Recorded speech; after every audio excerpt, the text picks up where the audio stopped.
गई इंदिये सुखाये, जोगे वेदे कसाय नाणेय, संयम दंसन लेसा, भविया सम्मत सन्नी आहारे, गुणजीवा पज्यती, पाणा सन्नाय मग्गणा ओय, उव ओगो वियकमसो, विसंतु परुवणा भणिया, झाणाविय पज्जाविय, जाय कुलकोडी संजू आसव्वे, गहनादियेण भणिया, कमेण 24 ठाणानी. अंतिम शासन नायक 1008 भगवान महावीर स्वामी की जय. द्वादशांग श्रुतदेवी की जय. स्वाध्याय कक्ष संपेपर्यंत आपणा सर्वांना चतुर्विध आहाराचा त्याग असणार आहे.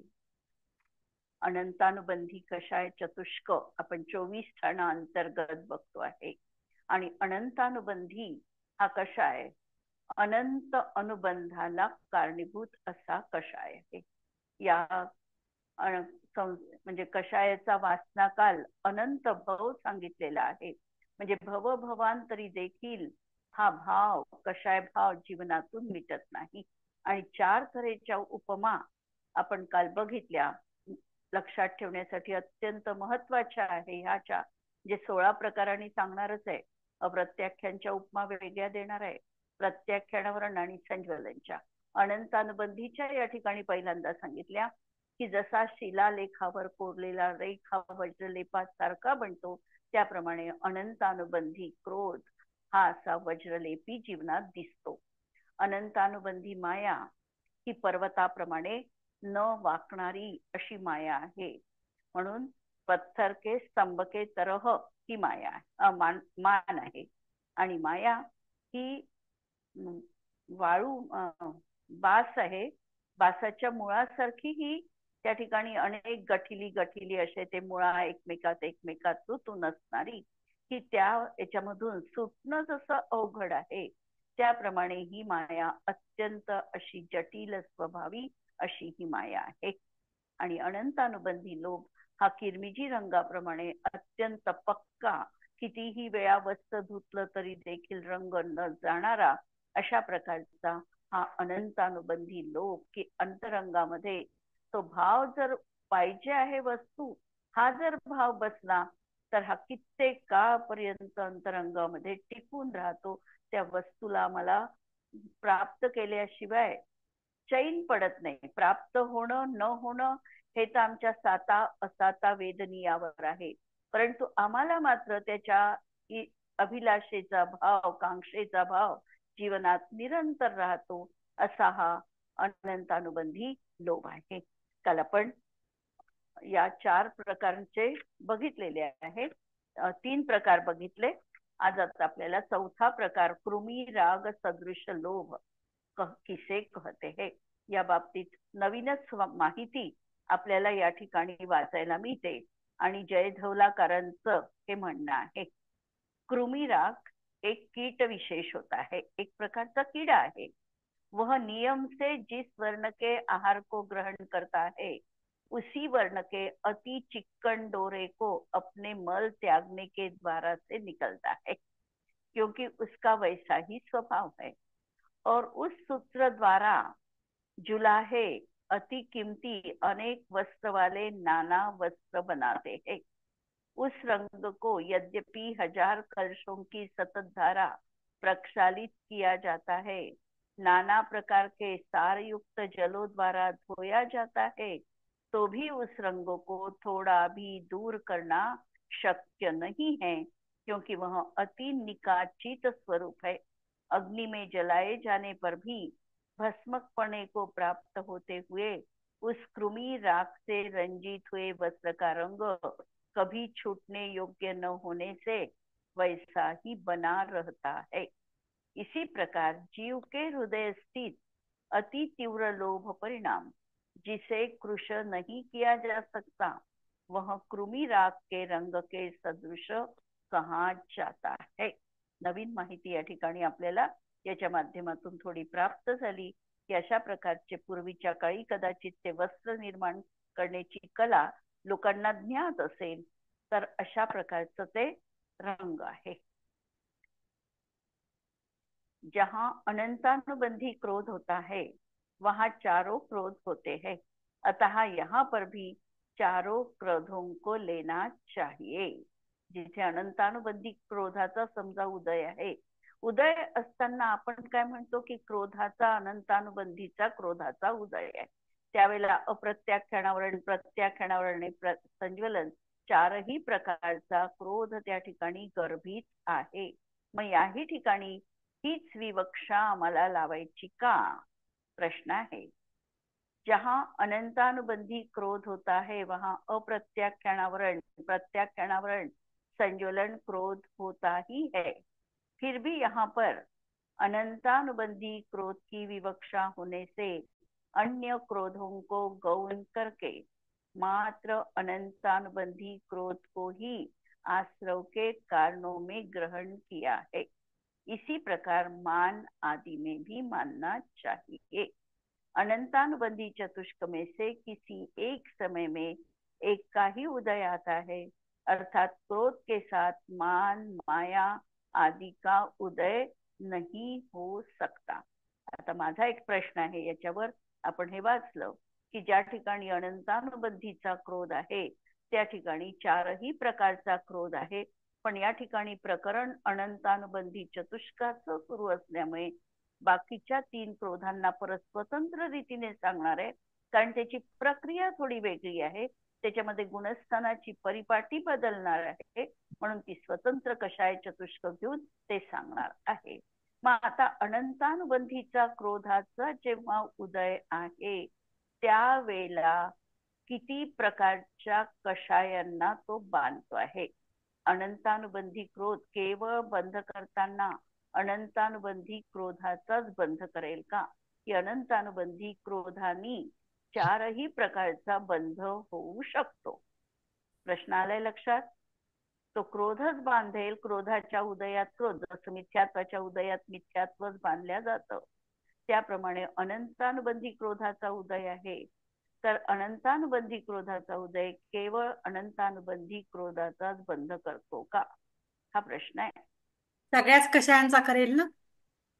हा, म्हणजे तो जरी क्रोधाचा उदय आहे तरी देखील तो 16च्या 16 आणि जे काही त्याचे उदयकूट असतील त्या उदयकूटानुसार तो बंध त्या ठिकाणी करतोच. म्हणजे असं नाही की क्रोधाचा उदय आहे म्हणून क्रोध बांधेल, मानाचा उदय असेल अनंतानुबंधीचा तरीही 16 कषायांचा बंध निरंतर होतो आहे. जोपर्यंत त्या कषायांची विच्छुत्ती होत नाही तोपर्यंत बंध त्या सगळ्याचा होतोय. पहिल्या आणि दुसऱ्या गुणस्थानात तो अनंतानुबंधी क्रोध बांधतो, म्हणजे क्रोध केला त्यांनी तरीही बांधताना मात्र 16 ही कर्म प्रकृतीला बांधेल. पुढे तिसऱ्यामध्ये गेला तर आता अनंतानुबंधी तो बांधणार नाही, पण बाकीच्या कषायांना तो त्या ठिकाणी बांधेलच. म्हणून हे उत्तर लक्षात ठेवायचं की आम्हाला असं वाटतं की मिथ्यात्वाच्या उदयात काय बांधतोय, तो केवळ मिथ्यात्व बांधतो आहे ना. तशा प्रकारे अनंतानुबंधीचा उदय असताना सगळ्या प्रकारच्या अनंतानुबंधी कषायांना तो बांधतो आहे, हे त्या ठिकाणी पाहायचं आहे. प्रश्न नंतरचा कि क्या अनंतानुबंधी को कभी भी नष्ट नहीं किया जा सकता. अनंतानुबंधी कषाय कधी नष्ट होऊ शकतात की नाही होऊ शकत, हा प्रश्न आहे.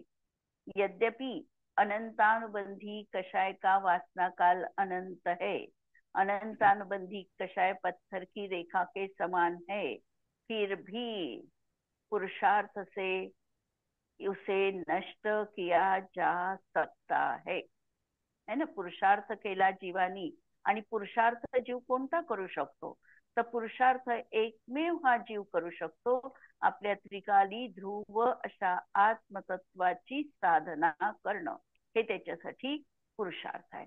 पहिल्या भूमिकेमध्ये, व्यवहारनयाच्या भूमिकेमध्ये आम्हाला शरण जाण्यायोग्य किंवा अवलंबन घेण्यायोग्य गोष्टी सांगितल्या.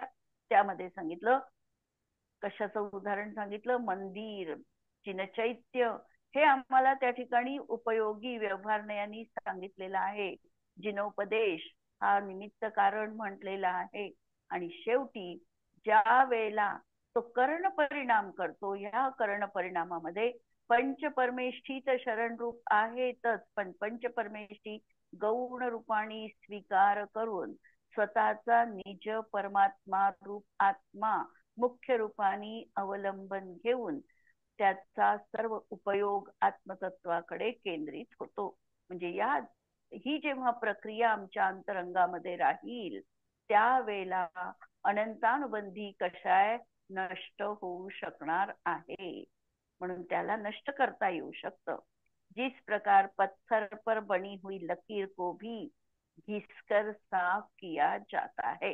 ज्याप्रमाणे काल आपण उदाहरण पाहिले की शिलालेख आहे, पण हे शिलालेख देखील लोकांच्या चालण्यामुळे किंवा त्या ठिकाणी निसर्गाच्या सानिध्यामध्ये म्हणजे थंडी, वारा, ऊन, पाऊस याच्या सानिध्यामध्ये ते देखील शिलालेख घसीन घुसून नष्ट होतातच शेवटी. जरी ते उत्कीर्ण खूप काळ टिकले तरी याचा अर्थ असा नाही की ते अगदी राहतीलच. ती जशी नष्ट होऊ शकते त्याप्रमाणे अनंतानुबंधी कषाय देखील आमच्या समीचीन पुरुषार्थाने जीवनातून आम्हाला नष्ट करता येतो. असं नष्ट करता येतो हेही आमचं कथन व्यवहार नयानी समजायचं आहे. व्यवहार नयानी मी कर्म नष्ट केलं हे आमचं म्हणणं समीचीन आहे, पण निश्चय नाही म्हणणार आहे कर्माला नष्ट करण्याचं तुझं सामर्थ्य नाही. निश्चय नाही हे सांगणार आहे की तुझी क्रिया तुझ्यामध्ये तू करतो आहे आणि निमित्त नैमित्तिक संबंधाने त्या समयात कर्मामध्ये देखील तशा प्रकारची उलटापालट होऊन ते कर्म अकर्मरूप दशेला प्राप्त होत आहे. अनंतानुबंधी नष्ट केली याचा अर्थ आमच्या आत्मपरिणामातून तिला बाजूला काढून टाकलं हाही लावायचा नाही. जी त्याची कर्मरूप दशा होती ती कर्मरूप दशा बदलून ते आता कारमाण वर्गणारूप परिणत झालेलं आहे. ही वस्तुस्थिती आम्ही लक्षात घ्यायची. म्हणून घिसकर साफ किया जाता है उसी प्रकार अनंतानुबंधी कषाय को भी करण अधकरण आदि रूप परिणामों के द्वारा एक अंतर मुहूर्त में नष्ट किया जाता है.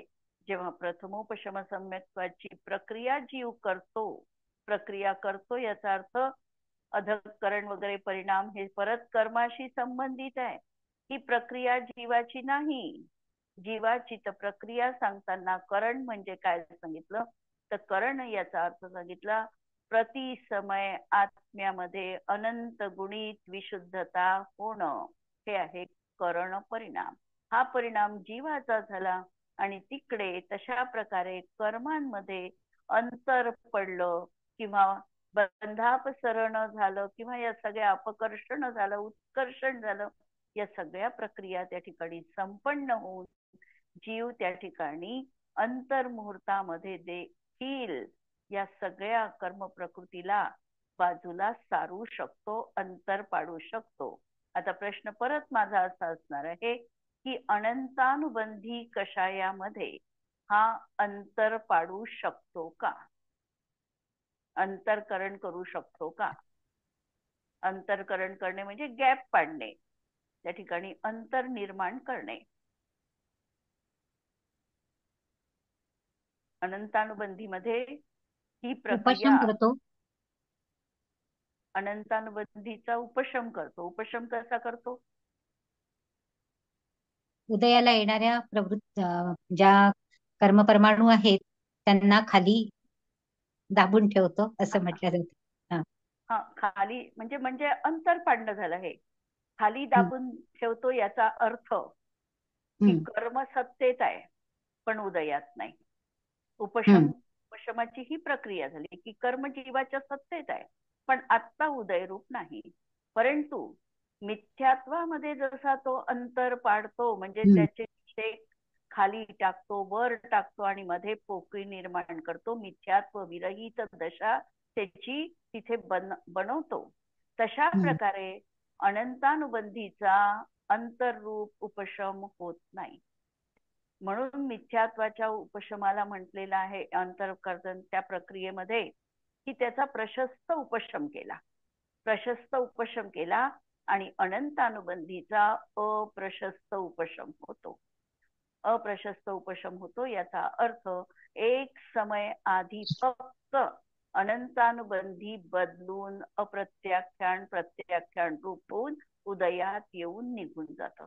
एक समय आधी तो बदलवण्याची प्रक्रिया करतो, अनंतानुबंधी रूपाने उदय येणार नाही हे बघतो, आणि याला आगमामध्ये अप्रशस्त उपशम एवढंच नाव त्या ठिकाणी दिसतं.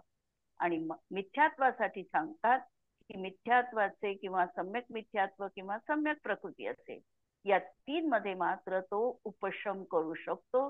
म्हणजे यांचे परमाणु हे पहिल्यांदा भोगून टाकू शकतो किंवा नंतर भोगण्या योग्य करू शकतो, आणि मध्ये अंतर्मुहूर्त कालासाठी मिथ्यात्व विरहित असा अंतरायाम तयार करू शकतो. पण अनंतानुबंधी मध्ये मात्र अशी प्रक्रिया होत नाही.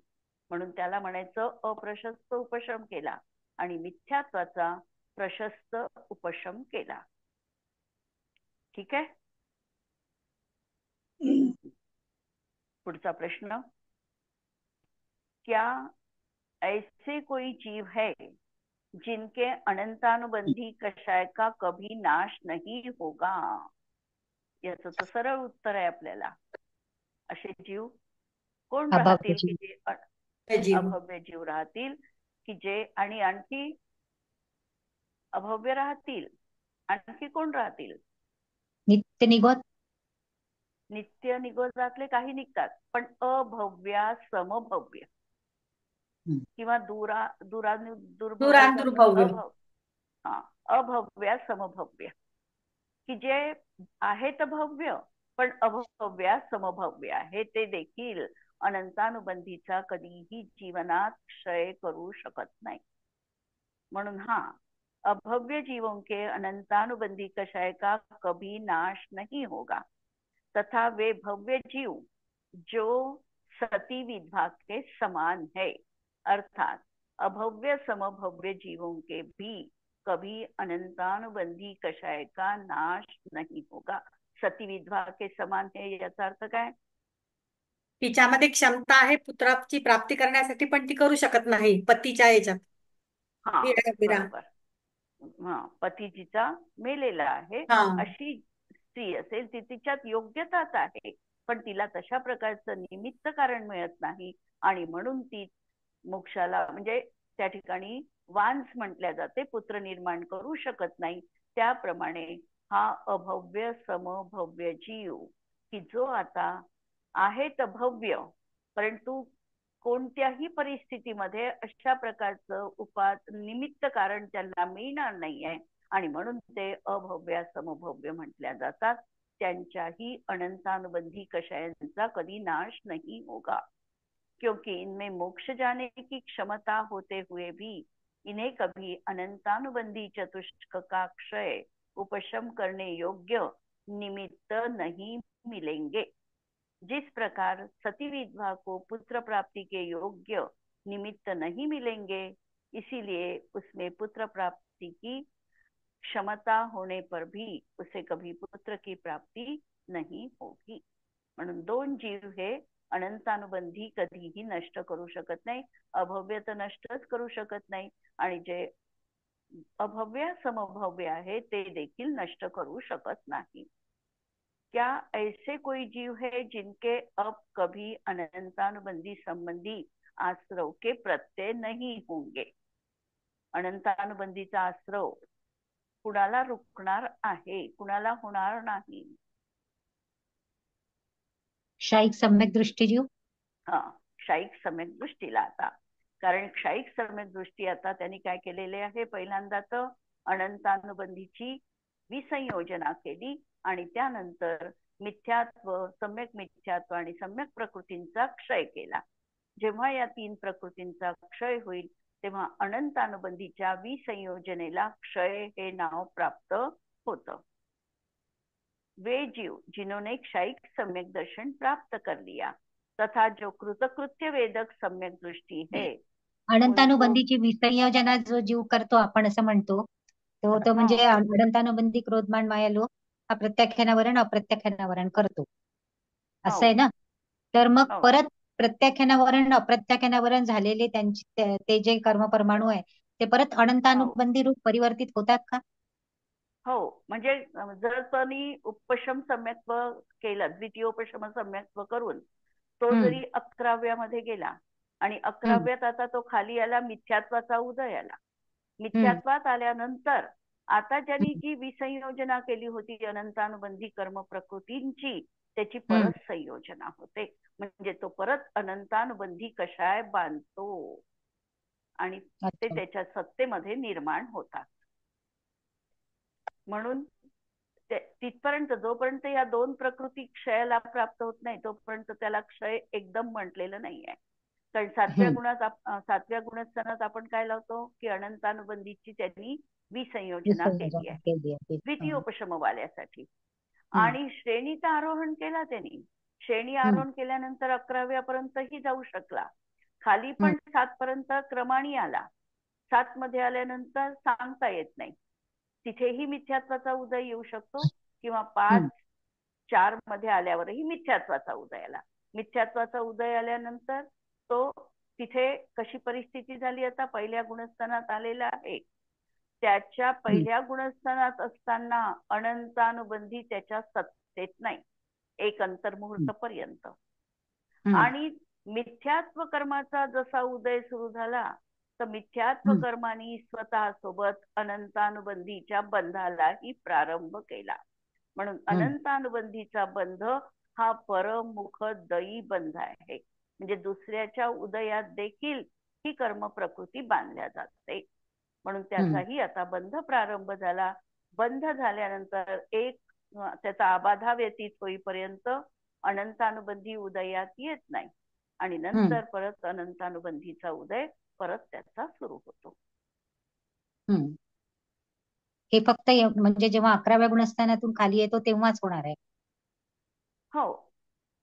हम्म जर त्यांनी क्षयक्षमिक सम्यक्त्व चौथ्यातच निर्माण केलं, समजा आता त्यांनी अनंतानुबंधीची विसंयोजना केली, हम्म विसंयोजना केली आणि त्याचा देव आयुमध्ये आता तो गेलेला आहे. देव हम्म आयुमध्ये गेल्यानंतर त्याला द्वितीयोपशमातून लगेचच क्षयोपशमिक सम्यक्त्वाची प्राप्ती झाली. हम्म क्षयोपशमिक सम्यक्त्वाची तिथे प्राप्ती झाल्यामुळे आता मिथ्यात्वाचा उदय तिथे सत्ता असताना देखील मिथ्यात्वाचा हम्म देव पर्यायी आता उदय येणार नाही, हम्म है ना. तेवढा काळपर्यंत म्हणजे समजा आता त्यांनी 33 सागर आयु बांधली असेल, 32 सागर बांधली असेल, जी काय आयु बांधली असेल, हम्म तितका वेळपर्यंत अनंतानुबंधी त्याच्या सत्तेत नाही हम्म आणि मिथ्यात्व मात्र त्याच्या सत्तेत आहे अजूनही. हम्म आणि क्षयक्षमिक सम्यक्त्व त्याचं तितका काळ राहू शकणार आहे आणि परत त्याला मिथ्यात्वाचा उदय येईल असंही सांगता येत नाही. तिथून तो देवामधून देव पर्यायीतून च्युत झाला आणि हम्म चतुर्थ काळात किंवा विदेह क्षेत्रात त्याचा जन्म झाला. विदेह क्षेत्रात जन्म झाल्यानंतर त्या जीवाला क्षयक्षमिक सम्यक्त्व घेऊन तो स्वर्गातून आलेला आहे. त्याच्यामुळे चतुर्थ काळात जन्म होईल किंवा विदेह क्षेत्रात त्याचा जन्म होईल. हम्म तिथे गेल्यानंतर क्षयक्षमिक सम्यक्त्व त्याचं जन्मापासूनच आहे, विग्रह गतीमध्ये पण आहे, सगळं हम्म कार्माण काय योगातही आहे. हम्म. नंतर त्यांनी मुनी म्हणजे केवली श्रुत केवलींजवळ त्यांनी काय केलं, आता मिथ्यात्वाचा क्षय केला हम्म आणि क्षयिक बनला. म्हणजे हम्म सत्तेत असूनही त्याला उदय आला नाही, अशी ही हम्म अवस्था होऊ शकते. हम्म म्हणून असा हा जीव क्षयिक सम्यक्त्व किंवा कृतकृत्य वेदक. आता कृतकृत्य वेदकही झाल्यानंतर मिथ्यात्व संपल्यानंतर आता चान्स हम्म नाहीये कोणत्याही तऱ्हेचा, कारण आता हम्म सम्यक प्रकृती आहे उदयात. पण हम्म सम्यक प्रकृतीचा उदय असताना दर्शन मोहनीयाचा बंध नाही, कारण ही हम्म अबंध प्रकृती आहे. हम्म त्यामुळे सम्यक प्रकृतीचा उदय सुरू राहील आणि हा हम्म कृतकृत्य वेदक बनेल आणि त्याला आता अनंतानुबंधीची सत्ता परत निर्माण होणार नाही. म्हणून असा हम्म. अनंतानुबंधी संबंधी आता हा आश्रव करणार नाही. क्लिअर? आणि आता अनंतानुबंधीच्या म्हणजे समजा बांधलं तर त्याच्यामधून बाकीच्याही कर्म प्रकृती बांधल्या जातात असं या प्रश्न आपण 9व्या प्रश्नामध्ये पाहिलं. पण मग त्याच्यासोबत मिथ्यात्वाचाही बंध होऊ शकेल का? नाही, मिथ्यात्व ही स्वोदयबंधी प्रकृती आहे. हम्म त्या गुणस्थानात अनंतानुबंधीचा उदय आहे, हम्म पण मिथ्यात्वाची बंधविच्छुती पहिल्यातच आहे. म्हणजे हम्म अनंतानुबंधीच्या उदयामध्ये मिथ्यात्व बांधत नाही. कारण हम्म काही प्रकृती स्वोदयबंधी, काही हम्म परोदयबंधी आहे. मिथ्यात्व हम्म ही स्वोदयबंधी प्रकृती आहे, म्हणून तिचा हम्म स्वतःचा उदय असेल तरच ती कर्म प्रकृती बांधते. म्हणून हम्म मिथ्यात्वाचा बंध कुठे रुकला? पहिल्याच गुणस्थानात. हम्म अनंतानुबंधी कुठे गेली? चौथ्या दुसऱ्यात. गुणस्थानी. नाही, दुसऱ्यात. हा अनंतानुबंधीची परत जर उदय बंधविच्छुती आला तिचा दुसऱ्यात. तर हा दुसऱ्यामध्ये. हा, हम्म अनंतानुबंधीची बंधविच्छुती दुसऱ्यात, पण हम्म अनंतानुबंधीची बंधविच्छुती झाली तिथे मिथ्यात्व हम्म तो दुसऱ्यात बांधत नाही. दुसऱ्या हम्म गुणस्थानाचा जो कालावधी आहे 6 आवली किंवा 1 समय, हम्म तोपर्यंत त्याला मिथ्यात्वाचा बंध नाही, उदय हम्म नाही. फक्त हम्म सत्व आहे, बंध पण हो, नाही आणि उदय पण नाही. नाही पण नाही. हम्म. क्लिअर? हो. आणखीन हे तुम्ही एक सांगितलं मिथ्यात्वाचा प्रशस्त उपशम, तर तेव्हा 3 प्रकृतींचाही तो प्रशस्त उपशम करतो का मग? म्हणजे हो, मिथ्यात्व 3 सम्यक मिथ्यात्व. हा. हा, जर तो साधी मिथ्या दृष्टी असेल हम्म आणि त्याचा जर वेद, थोडं अजून खोल्यात जावं लागतंय पण सांगते, हम्म हम्म तो साधी मिथ्या दृष्टी असेल आणि हम्म त्याचा वेदक प्रायोग्य काळ संपला असेल, म्हणजे याचा हम्म अर्थ असा की सम्यक प्रकृती इथली सत्ता त्याच्याजवळ 7-8 सागर एवढी राहिली असेल. कारण एकदा प्रथमोपशम सम्यक्त्व ज्या जीवाला प्राप्त होतं त्याला पल्ल्याच्या असंख्यात भाग प्रमाण नंतरच हो प्रथमोपशम सम्यक्त्व होतं. हो. कारण 3 प्रकृती त्याच्या सत्तेत आल्या, हम्म मिथ्यात्व, सम्यक मिथ्यात्व आणि सम्यक प्रकृती. आणि हम्म जोपर्यंत त्याला म्हटलेला आहे वेदक प्रायोग्य काळ, तो मिथ्यात्वात हम्म आला, पण हम्म त्याचा जर वेदक प्रायोग्य काळ सुरू असेल तर हम्म त्याला क्षायोक्षमिकच सम्यक्त्व होतं, प्रथमोपशम तो हम्म करत नाही. आणि हम्म आता त्या प्रकृतीमध्ये क्षीणता आली, ती आता हम्म त्या ठिकाणी क्षायोपक्षमिक सम्यक्त्व करायला ती आता म्हणजे राहिली नाही, तशी तिच्यात योग्यता उरली नाही कोणत्या हम्म सम्यक प्रकृतीमध्ये. हम्म त्यावेळेला मात्र हा जीव 3 प्रकृतींचा उपशम करून मिथ्यात्व गुणस्थानातून हम्म प्रथमोपशम सम्यक्त्व प्राप्त करू शकतो. हम्म म्हणजे याच्यात 2 प्रक्रिया घडतात. त्या वेदक प्रायोग्य काळ जीवाचा पाहावा लागतो आणि हम्म तो काळ शिल्लक असेल तर त्याला प्रथमोपशम होणार नाही, तो 3 प्रकृतींचा उपशम करू शकणार नाही. तो करेल तर हम्म क्षायोक्षमिकच सम्यक्त्व करेल.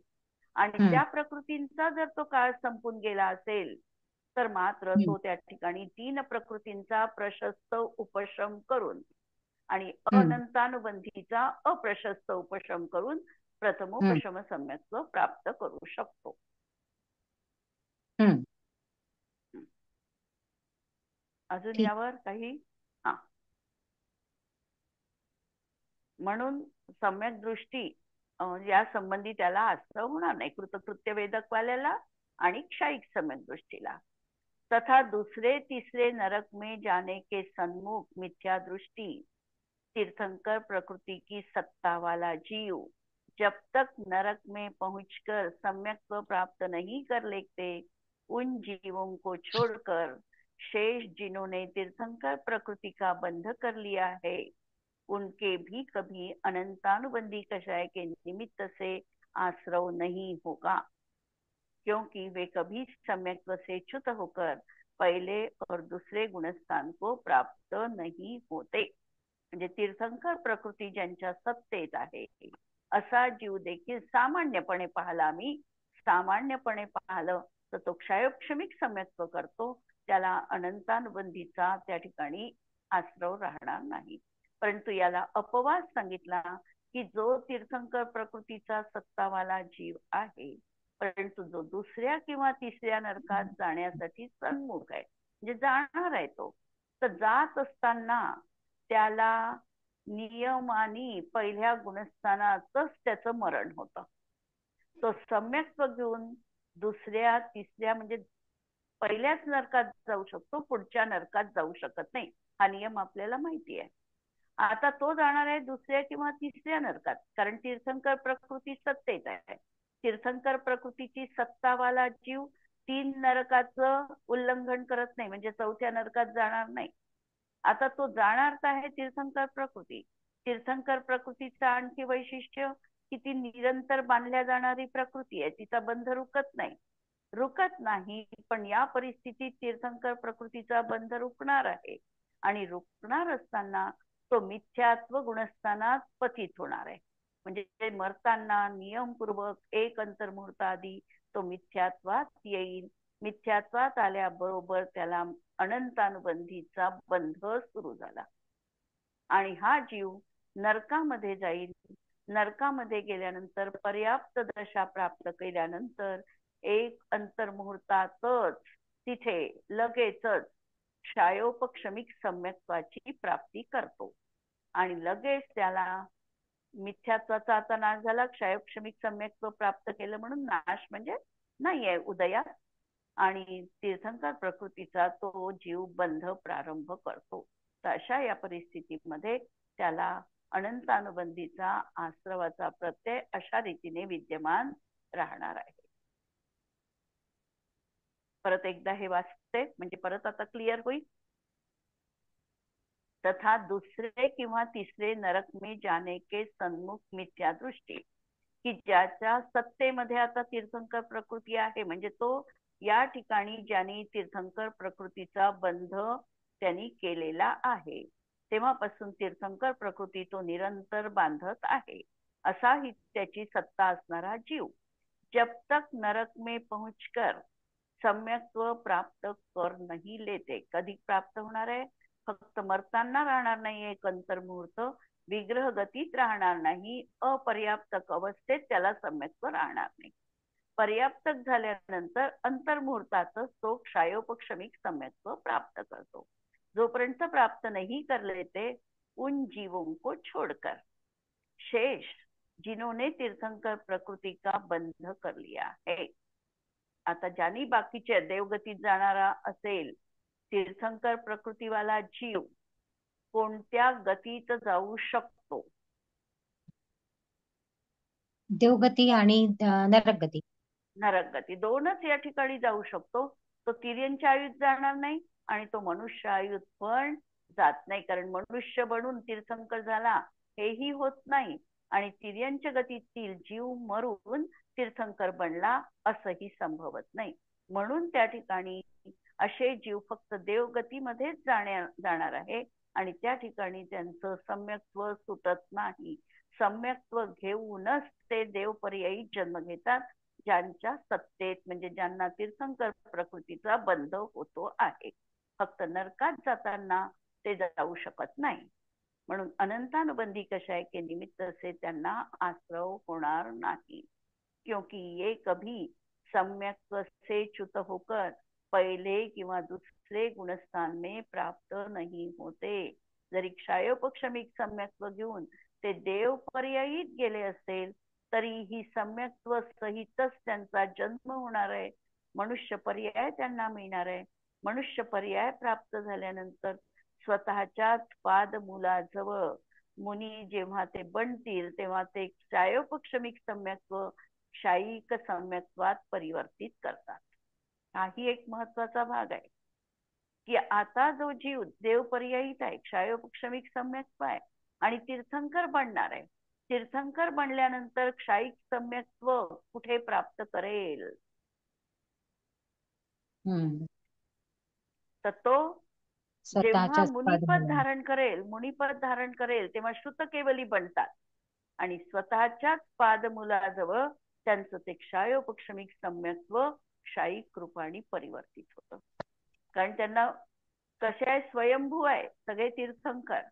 स्वयंभू असल्यामुळे दुसरा कुणीही त्या ठिकाणी केवली किंवा श्रुत केवली हे त्यांना असत नाही. म्हणून स्वतःच्या चरण पादुकांजवळ ते क्षायिक सम्यक्त्वाची प्राप्ती करतात. अशा तऱ्हेने त्यांना कधीही पहिलं किंवा दुसरं गुणस्थान प्राप्त होत नाही. किंवा मी पहिलंही उदाहरण सांगितलं, देवपर्यायीत गेले आणि तिथून देवपर्यायीतून आल्यानंतर त्या जीवानी क्षायोपक्षमिक सम्यक्त्वातून जर क्षायिक सम्यक्त्व प्राप्त केलं तर असं संभवनीय आहे, होऊ शकतं.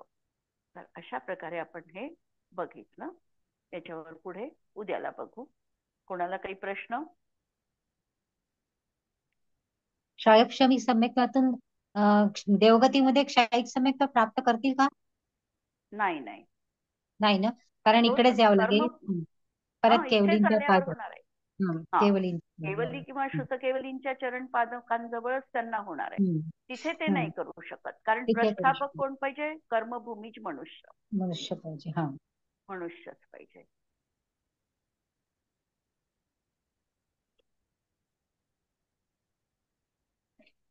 त्या द्वादनय षट्द्रव्य गुण पर्याय और प्रमाण का जड कर्म चेतन बंध कारू कर्म के अवसान का कह कर स्वरूप यथार्थ जग का जो किया उपकार है उसके लिए जिनवाणी मांगो वंदना शत बार है, वंदना शत बार है. नमो अरिहंताणं नमो सिद्धाणं नमो आयर्याणं नमो उवच्छायाणं नमो लोये सव्वसाहुणं. सर्वांना जय जिनेंद्र.